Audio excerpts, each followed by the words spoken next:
কত বড় শত্রু।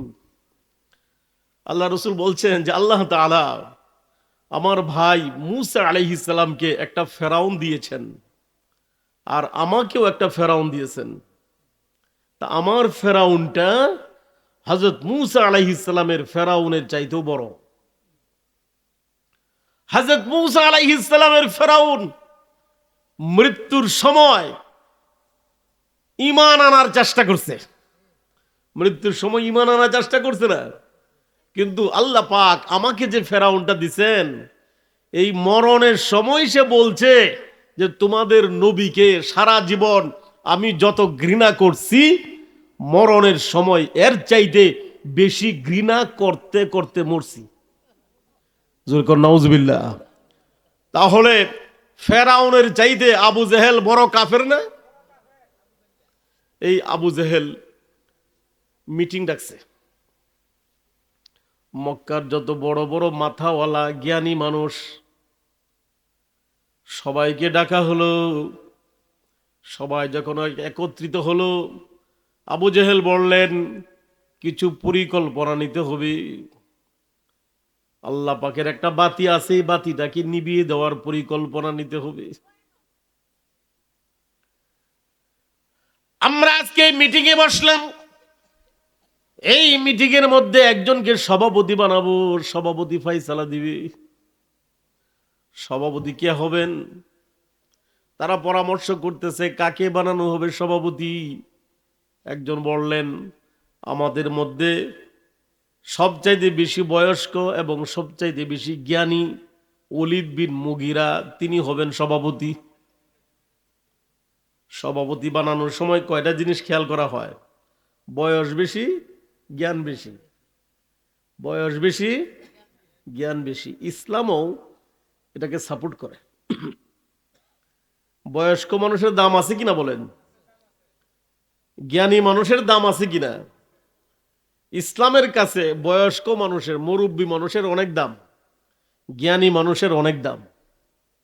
আল্লাহ রসুল বলেন ইন্না মিন ইজলালিল্লাহি তাআলা ইকরাম যিশ শাইবাতিল মুসলিম ওয়া হামিলিল কোরআন। আল্লাহ রসুল বলেন তিন প্রকার মানুষকে সম্মান করলে স্বয়ং আল্লাহকে সম্মান করা হয়। কয় প্রকার? আমার ভাইয়েরা, আমার বোনেরা, হে যুবকেরা, মুখস্থ করে যাও। আল্লাহ রসুল বলেন তিন প্রকার মানুষকে সম্মান করলে স্বয়ং আল্লাহকে সম্মান করা হয়।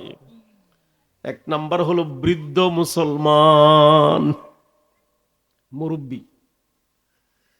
মুরব্বীদেরকে যারা সম্মান করবে, এর অর্থ হলো সে যেন স্বয়ং আল্লাহকে সম্মান করলো।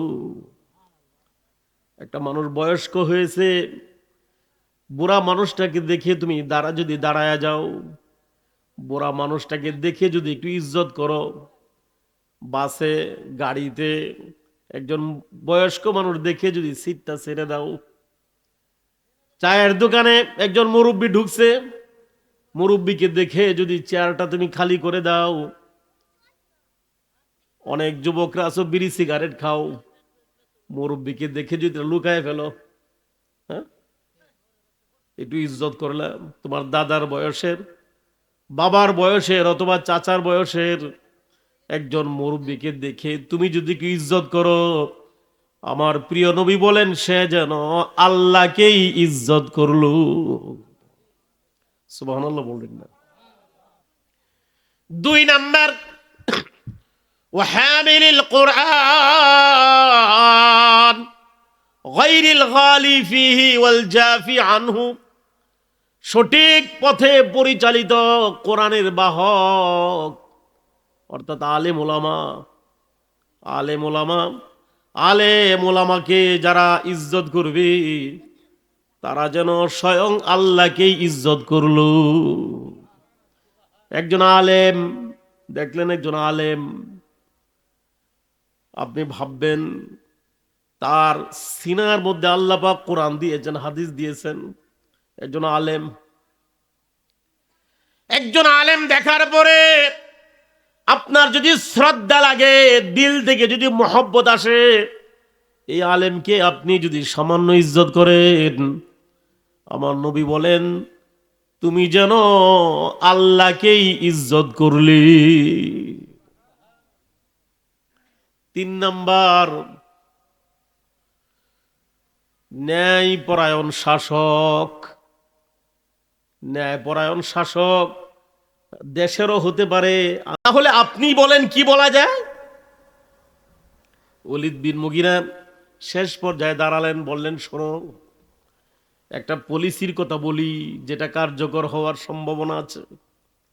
আমরা গ্রুপে গ্রুপে ভাগ হয়ে যাব, বাইরের মানুষেরা হজ করার জন্য আসবে, আমরা রাস্তার মুড়ে মুড়ে 5 জন 10 জন করে দাঁড়ায় যাব। মানুষেরা যখন মক্কায় প্রবেশ করবে, আমরা বলবো দেখো আমাদের দেশে মস্ত বড় একজন জাদুকর আছে। কি আছে? জাদুকর। এত বড় জাদুকর, পিতা যদি জাদুকরের সঙ্গে দেখা করে সন্তানের দুশ্মন হয়ে যায়, স্বামী দেখা করলে স্ত্রীর দুশ্মন হয়ে যায়, স্ত্রী দেখা করলে স্বামীর দুশ্মন হয়ে যায়, ভাই দেখা করলে ভাইয়ের শত্রু হয়ে যায়, বন্ধু দেখা করলে বন্ধুর শত্রু হয়ে যায়। এত বড় জাদুকর, খবরদার কেউ এই জাদুকরের কাছে যাবে না।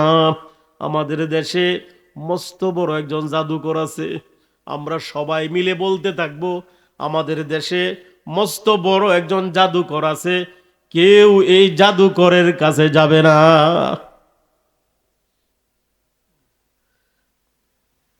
আমাদের অনেক ভাইয়ের একটা কথা জানেন যে হিটলারের একজন তথ্যমন্ত্রী ছিল, নাম হলো গোয়েবলস।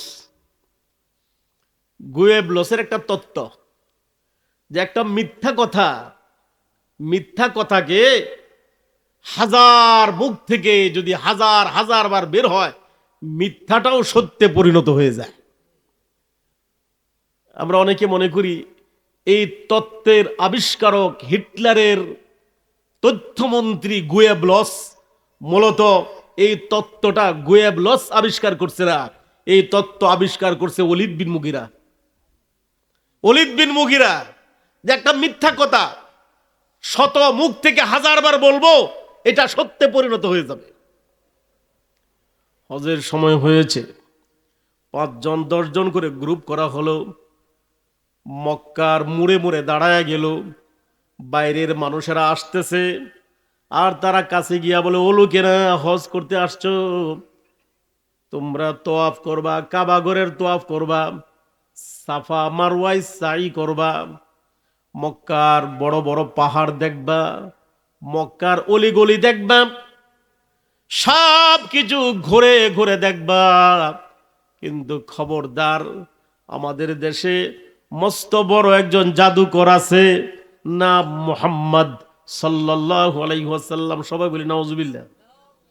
এই জাদুকরের কাছে কেউ যাবেন না। যদি জাদুকরের কাছে যান তাহলে একজন আর একজনের শত্রু হয়ে যাবে। কানে কানে এই কথাটা পৌঁছে গেল। মানুষেরা যখন মক্কায় পৌঁছলো, তখন ওই মানুষের কানে এই কথা পৌঁছে গেল, মক্কায় বড় একজন জাদুকর। কি বলেন? এটা কি ষড়যন্ত্র না? এটা কি নবীর বিরুদ্ধে একটা ষড়যন্ত্র না? তারা আল্লাহর এই বাতিটাকে নিভিয়ে দেওয়ার ষড়যন্ত্র করেছে। আল্লাহর এই বাতি মুহাম্মদ সাল্লাল্লাহু আলাইহি ওয়াসাল্লাম, এই বাতিটাকে নিভিয়ে দেওয়ার ষড়যন্ত্র করছে। তারা করছে ষড়যন্ত্র, কিন্তু এই ষড়যন্ত্র হয়ে গেছে দাওয়াত। এটা কি হয়ে গেছে? তারা তো নবী সম্পর্কে কিছুই জানতো না। লোকেরা হজের জন্য আসলেন, হজের সমস্ত কাজ শেষ, এখন তারা কি করবেন? পরস্পর বলা বলি করতেছে। এই যেদিন আমরা মক্কায় আসলাম সেদিন শুনলাম এদেশে নাকি মস্ত বড় একজন জাদুকর আছে, চলো দেশে যাওয়ার আগে জাদুকরের চেহারাটা এক নজর দেখে যাই। কথাটা ঠিকই বলছো, দেশে গিয়ে অন্তত গপ্প করতে পারবো যে পৃথিবীর সবচেয়ে বড় জাদুকর দেখে আসছে। দলে দলে আল্লাহ রসুলের বাড়ির সামনে হাজির। দাওয়াত হয়েছে না? করছে ষড়যন্ত্র, ইসলাম হয়েছে উপকৃত। আপনি ইতিহাস তালাশ করে দেখেন, যুগে যুগে ইসলামের বিরুদ্ধে যখনই ষড়যন্ত্র হয়েছে, এই ষড়যন্ত্র থেকে ইসলাম উপকৃত হয়েছে। সাম্প্রতিককালে বাংলাদেশেও ইসলামের বিরুদ্ধে ষড়যন্ত্র হয়েছে, এই ষড়যন্ত্রের কারণে ইসলাম উপকৃত হয়েছে। ঠিক কিনা বলুন? মুহতারাম হাজরিন, আল্লাহ রসুলের বাড়ির সামনে দলে দলে লোকেরা হাজির। আল্লাহ রসুল বের হয়ে আসলেন। আহারে কি সুন্দর চেহারা! একজন সাহাবী বলেন, পূর্ণিমার রাতে আমি একবার চাঁদের দিকে তাকাই, আরেকবার আল্লাহ রসুলের চেহারার দিকে তাকাই, আরেকবার চাঁদের দিকে তাকাই, আরেকবার প্রিয় নবীজির চেহারার দিকে তাকাই। আমার কাছে মনে হচ্ছে পূর্ণিমার চাঁদের চাইতে আমার প্রিয় নবীজির চেহারাটা বেশি সুন্দর। আইজুল্লাহ উসকন নিসবত আপনি ইউসুফ সে না দে, আইজুল্লাহ উসকন নিসবত अपने यूसुफ से न दे, उस पे सिर कटती है दायम और उस पे अंगलियां। হযরত ইউসুফ আলাইহিস সালামের সৌন্দর্যকে আল্লাহ রসুলের সৌন্দর্যের সঙ্গে তুলনা করলে হবে না। ঠিক কিনা বলেন? মুহতারাম হাজরিন, লোকেরা দাঁড়িয়ে আছে, গিয়েছে দেখবে জাদুকর, হাজির হলেন মুহাম্মদুর রাসূলুল্লাহ সাল্লাল্লাহু আলাইহি ওয়াসাল্লাম। লোকেরা চিৎকার করে বলে, লাইসা হাদা ওয়াজহুল কাযযাব, এই চেহারাওয়ালা তো মিথ্যাবাদীর চেহারা হতে পারে না, এই চেহারাটা মিথ্যাবাদীর চেহারা হতে পারে না। কারণ চেহারাটা হলো মনের আয়না। চেহারাটা কি ভাই? মনের মধ্যে কষ্ট ভাসে কোথায়? মনের মধ্যে কষ্ট, এটা কোথায় ভাসে? চেহারা। চেহারা দেখলে বুঝে তার মনে কষ্ট। মনের মধ্যে আনন্দ ভাসে কোথায়? চেহারায়। চেহারার মধ্যে, চেহারাটা হলো মনের আয়না। মনের মধ্যে ঈমান ভাসে চেহারায়, মনের মধ্যে মুনাফিকি ভাসে চেহারায়। ঠিক কিনা বলুন? এজন্য বুজুর্গানে দিন বলেন, নেককারের চেহারা আর বাটপারের চেহারা একরকম না। নেককারের চেহারাই একরকম, বাটপারের চেহারাই আরেক রকম। ঠিক কিনা বলেন? লোকেরা আল্লাহ রসুলের চেহারা দেখে অবাক হয়ে গেলেন। আল্লাহ রসুল আসলেন, বললেন, ও লোকেরা কথা শোনো, আমি আল্লাহর রসুল, আনা মুহাম্মাদুর রাসূলুল্লাহ, আমি আল্লাহ রসুল। আমি যে রসুল, প্রমাণ হিসাবে আল্লাহ পাক আমার কাছে কোরআন নাজিল করছেন। আমি তোমাদেরকে একটু কোরআন শোনাই। আলহামদুলিল্লাহি রাব্বিল আলামিন আর রহমানির রহিম। নবীজি একটু তেলাওয়াত করলেন। লোকেরা বলতে লাগলো, এই যে আমরা শুনতাম আখিরি নবী আসবেন, তাহলে উনি আখিরি নবী? একজন বলল, হ্যাঁ আমরা শুনেছি, আমাদের কিতাবে লেখা আছে শেষ নবী আসবেন, নাম মুহাম্মদ সাল্লাল্লাহু আলাইহি ওয়াসাল্লাম। ওনার বাবার নাম হবে আব্দুল্লাহ, মায়ের নাম আমিনা। জন্মগ্রহণ করবেন মক্কায়, হিজরত করবেন মদিনায়। মক্কার লোকেরা ওনাকে খুব কষ্ট দিবে, আমাদের কিতাবে লেখা আছে। তাহলে উনি কি সে আখিরি নবী? পরস্পরে মুজাকারা করতে করতে তাদের এটা ইতমিনান হয়ে গেল, হ্যাঁ উনি আখিরি নবী। দলে দলে লোকেরা বলল, লা ইলাহা ইল্লাল্লাহু মুহাম্মাদুর রাসূলুল্লাহ সাল্লাল্লাহু আলাইহি ওয়াসাল্লাম। কাফিররা, কাফিরদের বন্ধুরা, কাফিরদের সহযোগীরা আল্লাহর বাতি নিভায়া দেওয়ার চেষ্টা করছে। পারছে কিনা বলেন? আল্লাহর বাতি, আল্লাহর বাতি এর অর্থ হলো এক নম্বর মুহাম্মাদুর রাসূলুল্লাহ সাল্লাল্লাহু আলাইহি ওয়াসাল্লাম। নবীর বিরুদ্ধে যত ষড়যন্ত্র হয়েছে, প্রত্যেকটা ষড়যন্ত্র থেকে আল্লাহ রসুল উপকৃত হয়েছেন। কাফিররা এই বাতিটাকে নিভাতে পারে নাই। পরবর্তীতে আল্লাহর কালাম কোরআন শরীফ, আল্লাহর বাতি, এটাকে নিভানোর চেষ্টা হয়েছে যুগে যুগে, এটা পারে নাই। এরপর আল্লাহর বাতি, এর নাম হলো ইসলাম। এখনো ইসলাম নামক বাতিটাকে নিভানোর জন্য কাফিররা, কাফিরদের বন্ধুরা, কাফিরদের সহযোগীরা চেষ্টা করে। ঠিক কিনা বলেন?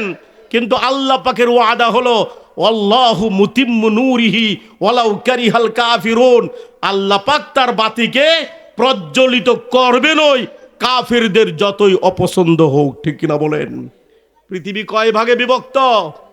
কয় দলে বিভক্ত? এক দল আল্লাহর বাতি ইসলামটাকে নিভাতে চায়, আরেক দল আল্লাহর বাতিটাকে জ্বালাতে চায়। আপনারা বলেন কোন দলে থাকবেন? নিবানোর দলে না জ্বালানোর দলে? আল্লাহ রাব্বুল আলামিন ইসলাম নামক আল্লাহর বাতিটাকে যেই দল জ্বালাতে চায়, যারা জ্বালাতে চায়, তাদের সাথী হওয়ার তৌফিক আল্লাহ পাক দান করুন। সবাই বলি আমিন, জোরে বলি আমিন। ওয়া আখির দাওয়ানা আনিল হামদুলিল্লাহি রাব্বিল আলামিন। আসসালামু আলাইকুম ওয়া রাহমাতুল্লাহি ওয়া বারাকাতুহু। মাশাআল্লাহ, সম্মানিত উপস্থিতি, আমাদের মাঝে অত্যন্ত সুন্দর